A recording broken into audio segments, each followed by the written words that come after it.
In this video, I'm exposing 13 massive lies that defined a generation. Number 1. Milk is the best source of calcium. Remember those iconic Got Milk commercials? The ones where celebrities from Michael Jordan to Britney Spears smiled with those perfect white milk mustaches? Man, did they ever have us convinced? These ads weren't just selling milk, they were selling the idea that without it, your bones would basically crumble like ancient ruins. The dairy industry masterfully positioned milk as the calcium superhero, making generations of us feel like we were committing some kind of health crime if we skipped our daily glass. But here's what they didn't tell us in those glossy ads. Milk is just one calcium source among many, and not even the best one.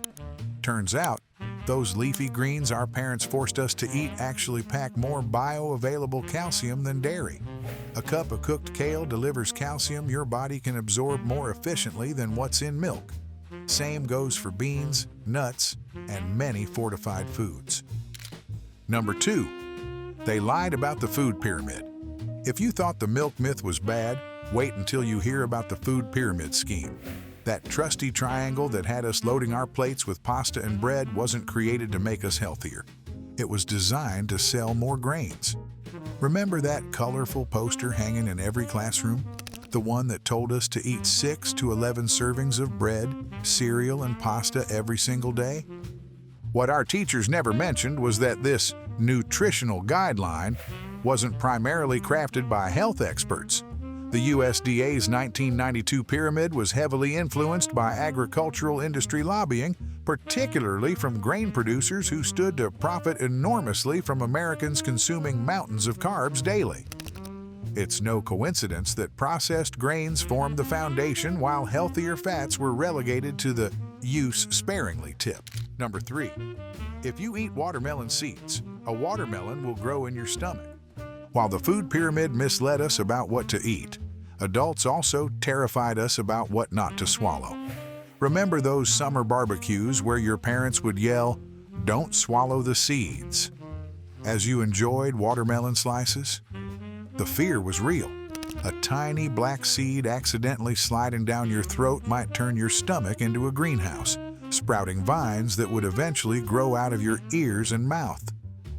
Pure nightmare fuel for a kid just trying to enjoy summer's juiciest treat. What's fascinating is this myth exists across many cultures, always serving the same convenient purpose: keeping kids from spitting seeds everywhere or swallowing something adults preferred they didn't. But the biology never made sense. Your stomach is essentially a pool of acid, hardly the nurturing environment seeds need to germinate. No soil, no sunlight, no chance of sprouting. Number 4. By the year 2000, we will have flying cars. Remember when every glimpse of the future promised us flying cars? While we were busy avoiding watermelon seeds, we were simultaneously being fed another fantasy, that by the year 2000, we'd all be zipping around like George Jetson on our morning commutes. This wasn't just cartoon imagination. It was presented as technological certainty in our science books, educational materials, and by trusted adults. Throughout the 70s and 80s, futurists confidently painted pictures of skyways filled with personal aerial vehicles that would transform our cities and eliminate traffic forever. Teachers described these future transportation marvels with such conviction that many of us actually planned which color flying car we'd purchase when we grew up. Some of us even sketched designs for our future vehicles during math class. Number 5. When your parents would say, "We have McDonald's at home." Technology predictions may have missed the mark, but nothing crushed a Gen X kid's spirit faster than the great fast food switcheroo. Remember the emotional devastation when your parents bypassed those beckoning golden arches promising, "We have McDonald's at home"? That hamburger on white bread wasn't just missing special sauce. It was missing the entire experience that McDonald's had masterfully engineered to captivate us. When the Happy Meal debuted in 1979, it revolutionized fast food by combining a meal with a toy. A genius marketing strategy that transformed McDonald's into more than just a restaurant. It became a cultural phenomenon that shaped our childhoods. Those colorful packages and character tie-ins weren't accidental.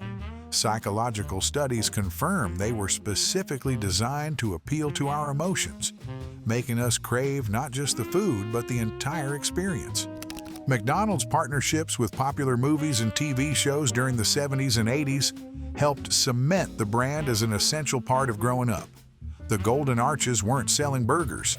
They were selling joy, belonging, and childhood itself. How could Mom's plain burger on white bread possibly compete? Number 6. You won't always have a calculator in your pocket. If fast food joints manipulated our childhood emotions with their better-at-home claims, math teachers were equally guilty with their infamous calculator warning. Remember sitting through algebra class, struggling with long division, when your teacher would proclaim, "You won't always have a calculator in your pocket." This might be the single most spectacular educational prediction failure in modern history. Math teachers in the 70s and 80s genuinely believed calculators would remain specialized tools you'd only find in classrooms or offices. They had no concept of the technological revolution brewing just around the corner. This fundamental misunderstanding shaped how an entire generation was taught mathematics, focusing intensely on memorization rather than application. Studies have shown this approach did more than just bore us. It created lasting mathematical anxiety that many Gen Xers still carry today. The emphasis on rote memorization over understanding concepts left many feeling inadequate when they couldn't instantly recall a formula or multiplication table. Number 7. If you swallow gum, it will stay in your stomach for 7 years. Our smartphones may have permanently silenced our math teachers, but another fear-inducing myth was taking up residence in our digestive systems. Remember that moment of sheer panic when you accidentally swallowed your gum and a friend leaned in to whisper those terrifying words? That's going to be in your stomach for 7 years? This bizarre timeline was delivered with such authority that few of us questioned why exactly gum would serve this specific prison sentence. The playground myth spread like wildfire through schools across America. Kids would count up their accidentally swallowed pieces, imagining a growing collection of Bubblicious and Bubble Yum, forming a colorful, indigestible museum in their stomachs. The anxiety was real. Would there eventually be no room left for actual food? Number 8. Keep making that face and it will stay that way. While swallowed gum eventually passed through our digestive systems, another parental myth targeted a completely different body part. Remember those moments when you'd cross your eyes during family dinner or stick out your tongue at your annoying cousin? Stop making that face or it'll freeze that way forever. These dire warnings echoed through Gen X childhoods, leaving us momentarily terrified that a second too long with our faces contorted would result in permanent disfigurement. What made this particular lie so effective was how it played perfectly into children's magical thinking. When you're young, the line between fantasy and reality is already blurry, and the idea that facial muscles could suddenly lock into position didn't seem that far-fetched. Parents across different cultures wielded this anatomical falsehood like a precision tool, instantly stopping unwanted behavior without having to explain why certain expressions were inappropriate at the dinner table or in front of grandma. Number 9. The Tooth Fairy. Remember when you lost a tooth and tucked it under your pillow? The Tooth Fairy wasn't just a fun fantasy. She was our first banker. This minuscule mythical being who collected our discarded body parts introduced us to a fascinating economic system long before we understood what money really meant. While facial expressions couldn't freeze, the Tooth Fairy performed something far more remarkable, transforming what could have been a scary childhood milestone into a celebration.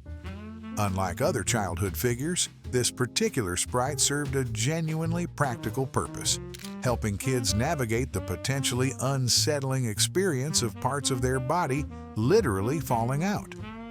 What's especially interesting is how differently this myth manifested across American households. Some children discovered crisp dollar bills under their pillows, while others found coins, small toys, or handwritten notes. These playground comparisons, The tooth fairy gave me $5 often provided our earliest lessons about financial disparity. Number 10. Companies will not hire you if you have long hair or tattoos. From body parts under pillows to body modifications under scrutiny, the leap from childhood to adulthood came with a whole new set of myths. Did your parents ever look at your fashion choices and gravely warn that no respectable company would ever hire someone who looks like that? The corporate world had other plans. Generation X was raised on terrifying career warnings. Visible tattoos meant unemployment. Piercings signaled unprofessionalism, and unusual hairstyles were career suicide. Many of us reluctantly conformed, abandoning self-expression for the promise of employment security. These warnings weren't completely fabricated. They reflected the corporate America our parents knew, where uniformity ruled and standing out meant getting passed over.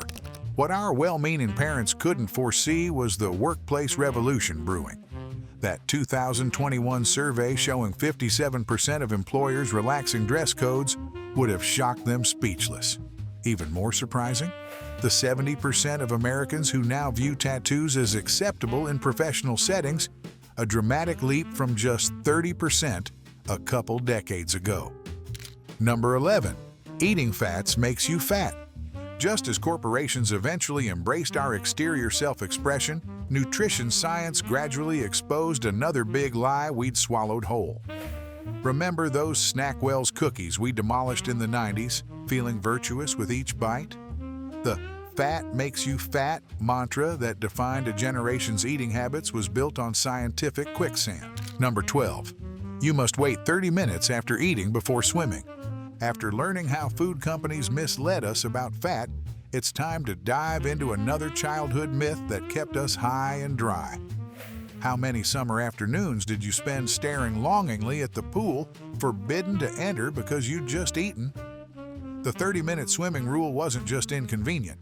It was a complete fabrication that robbed us of valuable cannonball time.